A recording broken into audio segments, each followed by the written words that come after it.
আজকে করাবো 10 নম্বর school Cooch Behar Rambhola high school. প্রথমে যেটা ঠিক তার তলায় আমি দাগ দিয়েছি। একের হচ্ছে বন্য পশু হলো বাঘ, 2 একটি লতানো গাছ হচ্ছে শাঁক আলু, 3 হুইয়া হলো একটি পাখি, 4 জীবাশ্ম জ্বালানি হলো পেট্রোলিয়াম, 5 পশ্চিমবঙ্গে প্রথম ট্রেন চালু হয় 1854 সালে। 2 আছে শূন্যস্থান। 1 নম্বর হচ্ছে যেখানে বেশি ভূমিকম্প হয় সেখানকার মানুষ কাঠের বাড়িতে থাকে। 2 চাঁদ তার পুরো কক্ষপথ ঘোরে 29.12 দিনে। 3 ধূমকেতু আসলে বরফ জমা পাহাড়ের মতো। 4 1 অক্টোবর বিশ্ব বয়স্ক দিবস। 5 সাইকেলে বিদ্যুৎ তৈরি হয় ডায়নামো দিয়ে। 3 বলেছে নিচের বিবৃতিগুলি ঠিক বা ভুল নির্বাচন করতে হবে। মনে রাখবে পরীক্ষায় যখন তোমরা লিখবে ঠিক মানে ঠয়াসিকর ঠিক লিখতে হবে। অনেকে কি করে ভুল করে রাইট কাটা দিয়ে দেয়, সেক্ষেত্রে কিন্তু পরীক্ষায় নাম্বার কাটবে। 1 নম্বর জলবিদ্যুৎ কেন্দ্র আছে ভুটানের কাছে ঝালংয়ে, এটা ঠিক। 2 শিক্ষাই সুস্থ সামাজিক পরিবেশের চাবিকাঠি, এটাও সঠিক।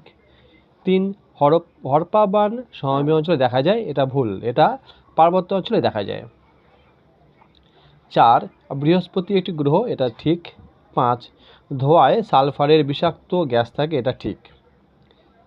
এবার যে প্রশ্নগুলো আছে এগুলো আমি টাইপ করে লিখেছি, চলো সেই সেকশনটা দেখিয়ে দিই। 4 1 চিলনি কি? এক ধরনের গাছ। 2 পশ্চিমবঙ্গের প্রধান খনিজ সম্পদ কি? কয়লা।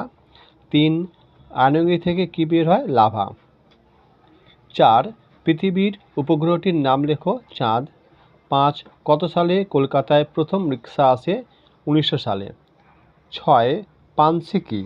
পানসি হলেও একটা লম্বাটে ধরনের হালকা ডিঙি নৌকার মতো জলযান, এতে পাল খাটানো থাকে, পালে হাওয়া লাগালে এগুলো খুব জোরে যেতে পারে।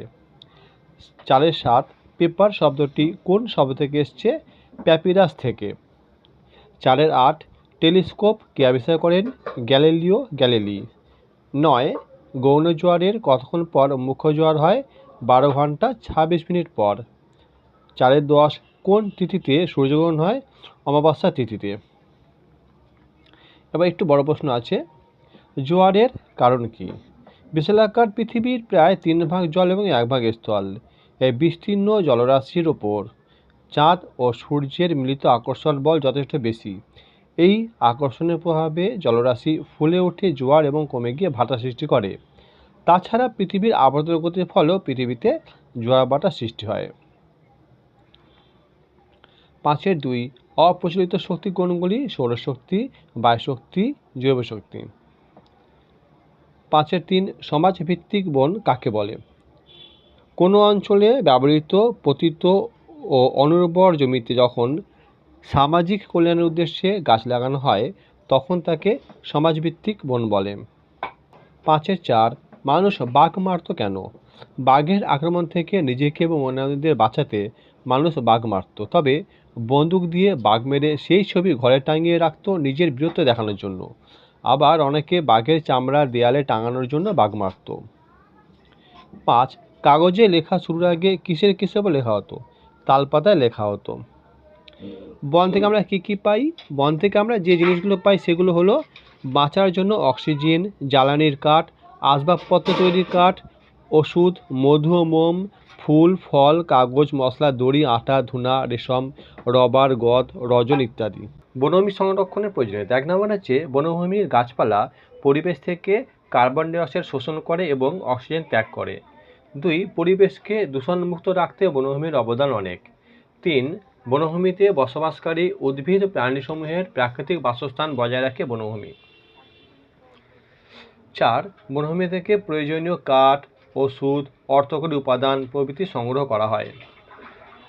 6 2 প্রশ্ন, সূর্যের শক্তিকে আমরা প্রাত্যহিক জীবনে কীভাবে কাজে লাগাই, মানে রোজকার জীবনে? 1 নম্বর হচ্ছে সূর্যের আলো সোলার প্যানেলে ফেলে বিদ্যুৎ তৈরি হয়, এই বিদ্যুৎ রান্নার কাজে, আলো জ্বালাতে ব্যবহার করা হয়। 2 সারাদিন ধরে রোদে সোলার ব্যাটারি চার্জ করা হয়, জামাকাপড়, শস্য শুকাতে কাজে লাগে। 3 বলছে সাইকেলকে পরিবেশ বান্ধব যানবাহন বলা হয় কেন? 1 নম্বর হচ্ছে সাইকেল চালাতে বহুমূল্যের পেট্রোল ডিজেলের প্রয়োজন হয় না। 2 সাইকেল চালালে পরিবেশ দূষিত হয় না। 3 প্রায় যে কোনো ধরনের রাস্তা দিয়ে সাইকেল চলাচল করতে পারে। 4 সাইকেলের রক্ষণাবেক্ষণ খরচ অন্যান্য যে কোনো যানবাহনের তুলনায় যথেষ্ট কম। 4 ভূমিকম্পের সময় আমাদের কী করা উচিত? 1 নম্বর হচ্ছে বাড়ির ভেতরে থেকে ফাঁকা জায়গায় চলে আসা উচিত। 2 ঘর থেকে বেরোতে না পারলে টেবিল, খাট বা শক্ত কিছুর তলায় আশ্রয় নেওয়া উচিত। 3 লিফটের বদলে সিঁড়ি দিয়ে নেমে আসা উচিত। 4 গ্যাস, মোমবাতি, হিটার প্রভৃতি জ্বলন্ত বস্তু নিভিয়ে ফেলা উচিত। 5 বিদ্যুৎ ও জলের সরবরাহ বন্ধ করা উচিত। 6-5 রাস্তায় বেরোলে তুমি কি করবে না? 1 নম্বর হচ্ছে গাড়ি যাওয়ার সবুজ আলো জ্বলে উঠলে কখনোই রাস্তা পারাপার করব না। 2 রাস্তায় দৌড়াদৌড়ি করব না।